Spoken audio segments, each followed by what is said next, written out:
All right, everyone, get ready because today we are diving deep into the world of a plant with a name that, well, let's just say, it kind of makes you wonder. It definitely grabs your attention. Mother-in-law's tongue, have you heard of it? I have, though its real name, SANSEVIERIA trifasciata, doesn't quite have the same ring to it. It really doesn't, does it? But But to be fair, we'll be sticking with snake plant for today's deep dive for everyone's sanity. And let me tell you, we've got some expert insights to unpack here. It's like we plucked them straight from the greenhouse for you. Well, what's interesting about snake plants is even though they look pretty dramatic, they're actually really great for beginners. Really. See, that's what throws me off sometimes. I always assume those super impressive looking plants would need tons of attention. What is it about caring for snake plants that makes them so manageable? Honestly, they really don't need much from you. Like with watering, you can pretty much forget about it for a while, and they don't grow super fast, so you're not repotting them constantly. Okay, now that's starting to pique my interest.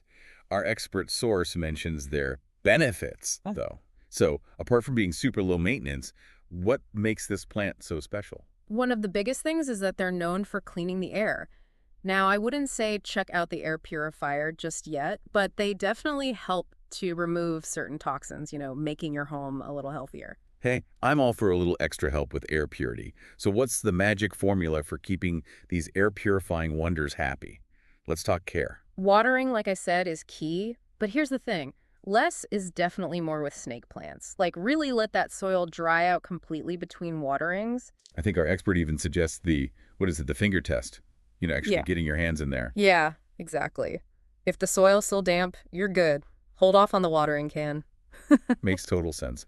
All right, so watering's covered. What about light? Because you've got some plants that are all about soaking up the sun and others that do better in the shadows. Where do snake plants fit in? Snake plants are surprisingly adaptable when it comes to light. They love bright, indirect light, but can handle lower light situations too. Picture this. A big, healthy snake plant chilling near a window, but not directly in that harsh sunlight.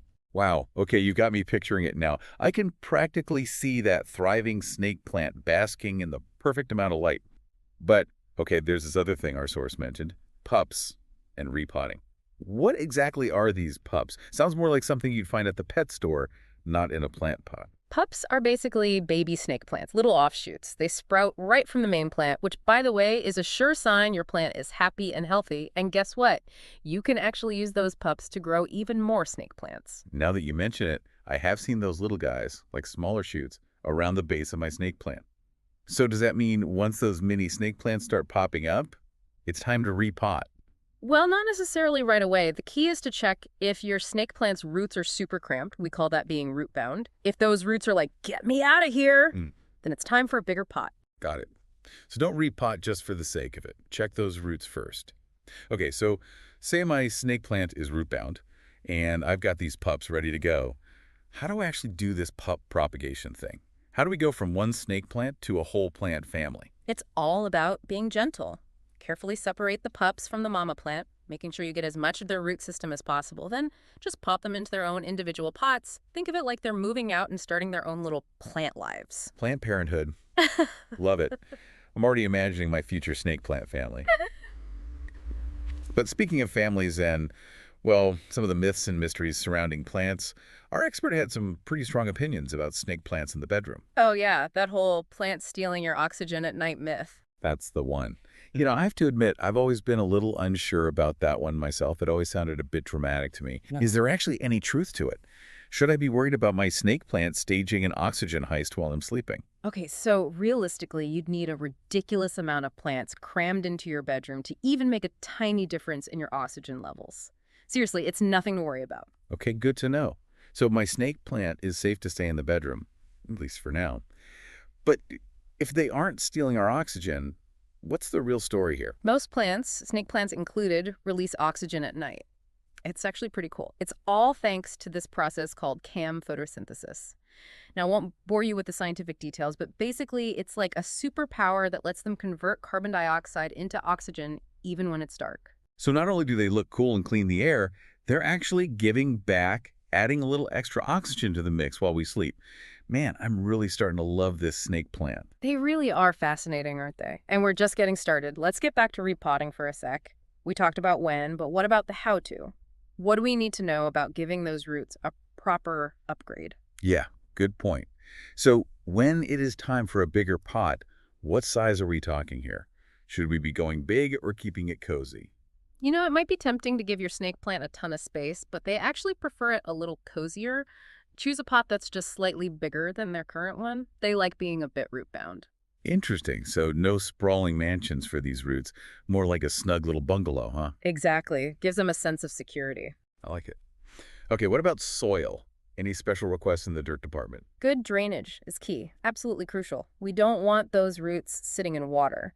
The ideal soil is something loose and airy, so maybe mix in some perlite or orchid bark to really boost that drainage. Got it. No soggy bottoms for these snake plants. They like their space, but they like it dry. Okay, we covered a lot about care. What about pests?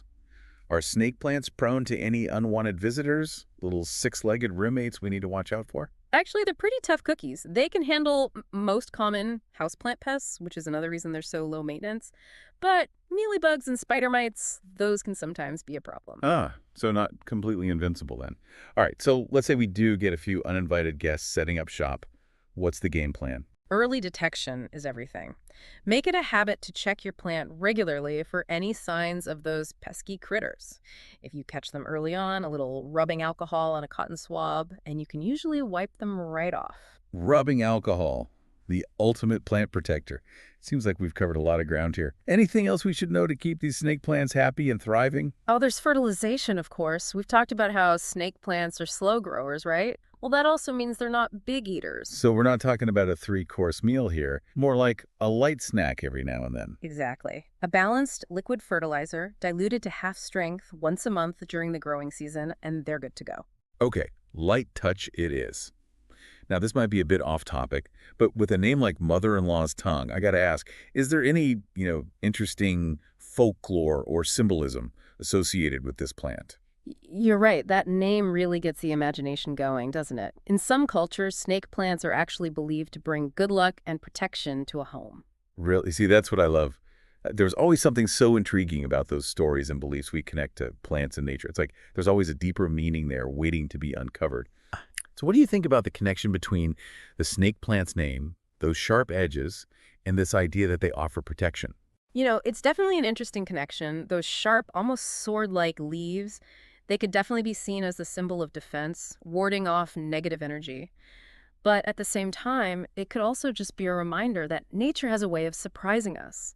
How even the most resilient, kind of austere-looking plants can have these beneficial, even protective qualities. I love that. It's a good reminder that there's always more than meets the eye, especially when it comes to nature.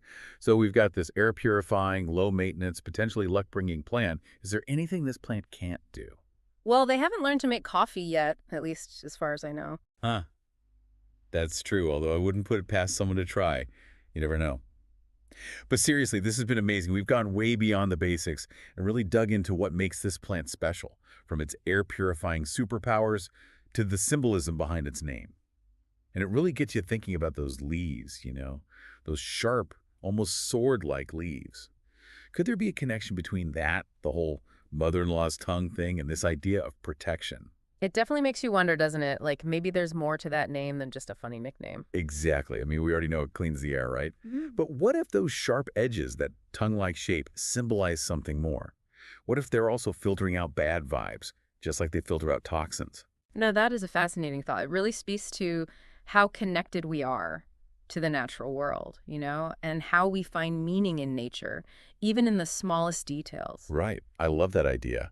This plant, standing strong, its sharp edges like a shield, keeping all the negativity away.